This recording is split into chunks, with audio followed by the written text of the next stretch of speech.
You still have your job. Nobody has replaced you. And yet last week you read a headline about some company that cut an entire department and handed the work to a machine, and something in your stomach dropped. Later that night, you tried one of those tools yourself. You typed in the thing you spent 10 years learning how to do. 3 seconds later, it handed you back a version that was fine. Not brilliant, not better than you, just fine. And fine was enough. That's what I want to talk about tonight, not the layoffs, the word fine. Because here's what I noticed in myself. There's the obvious fear. Will I lose my income? Can I pay for things? What happens to the people who depend on me? That fear is real. It's rational, the numbers back it up, and I'm not going to spend the next 10 minutes trying to talk you out of it. If that's your situation tonight, it isn't a thinking error. It's arithmetic, and it deserves to be taken seriously. But there's a second thing sitting underneath it. It's quieter. It doesn't make the news, and it's harder to say out loud at dinner. It goes something like this. If a machine can do what I do, then what was I? Two different fears. We only ever talk about the first one, because the first one is the one we're allowed to have. Tonight, I want to sit with the second one. First, though, let me get something out of the way, because it matters. You're not being dramatic. In May of this year, a company called Globalization Partners surveyed 2,850 senior executives. These are the people who decide, in payroll terms, what a person is worth. 82% of them said that after using AI tools, they are less likely to value their human employees. Not, we might restructure. Not, the market is shifting. 82% of them, in writing, on a survey, people are worth less to us now. So if it feels like the number attached to you is going down, you're reading the room correctly. The number is going down.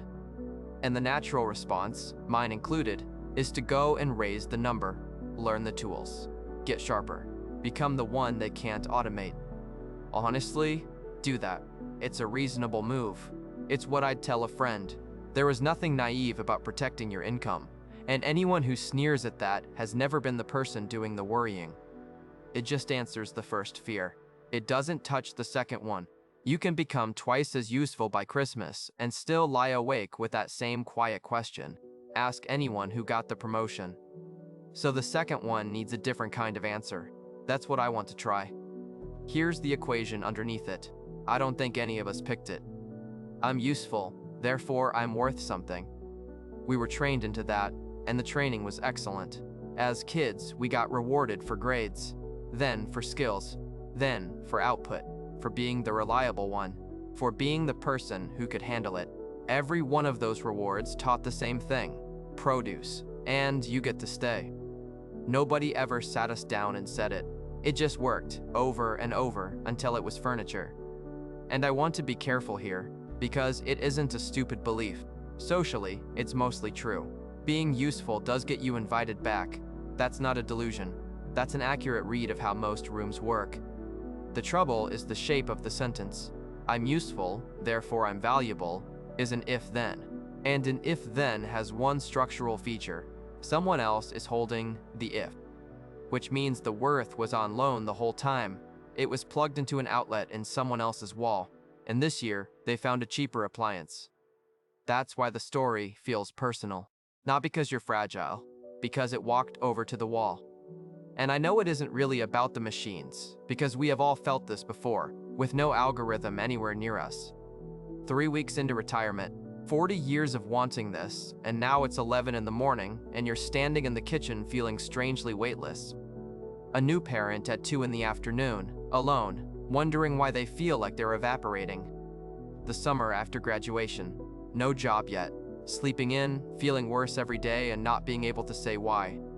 Sunday, sick in bed, feeling not just ill but somehow guilty about it. I get it on about day 5 of a holiday, which is an embarrassing thing to admit out loud. Same feeling every time. When the producing stops, the question wobbles. If AI were the cause, the retiree wouldn't feel it. So it isn't AI.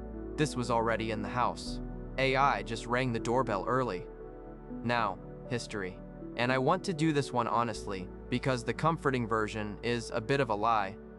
The comforting version goes, every generation panics, the machines come, it works out. weavers, typesetters, telephone operators. Relax. Here's what actually happened to the telephone operators. In the late 1920s, about 160,000 women worked the switchboards, and AT&T began rolling out mechanical switching, the machine that made them unnecessary. So the job died in the 30s? No. By 1950, more than 20 years after the machine arrived, there were around 350,000 women working switchboards for the phone company, plus perhaps another million in offices, hotels, and factories. At that point, roughly 1 in every 13 working women in America was a switchboard operator. The machine showed up. The job grew for 2 more decades. The panic was wrong about the speed. It usually is. And you can watch it be wrong in real time. On July the 1st of this year, CNBC reported that companies who cut people and blamed AI are quietly undoing it. Ford rehired and promoted more than 350 experienced engineers because the automated quality systems couldn't replicate what the veterans knew. This year, Ford came first in J.D. Power's initial quality study for the first time since 2010. IBM handed its human resources requests to AI. The AI handled about 94% of them. It could not do the other 6%. Those were the ones with an ethical judgment sitting inside them. IBM is now tripling its entry-level hiring. An Australian bank swapped 40 customer service staff for a voice bot. The calls got harder instead of easier. They reversed it. A recruiting firm found that 32% of American hiring managers had cut a role because of AI, and then hired that same role back.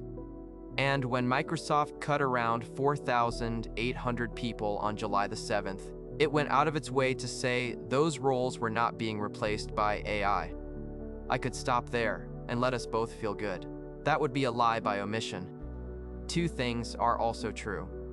Oracle disclosed in June that it had cut 21,000 people over 12 months, 13%, and it wrote, in an actual regulatory filing, that the adoption of AI has caused workforce reductions and may continue to. And back at the switchboards, the women who were already sitting there when the machines arrived really did get hurt. Their earnings dropped. Many of them left the workforce for good. History worked out for the category.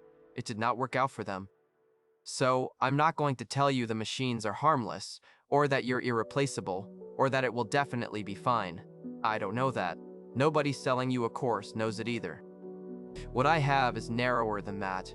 It's just this. Whether the market keeps wanting what we can do was never the thing holding us up. It was only ever the thing paying us.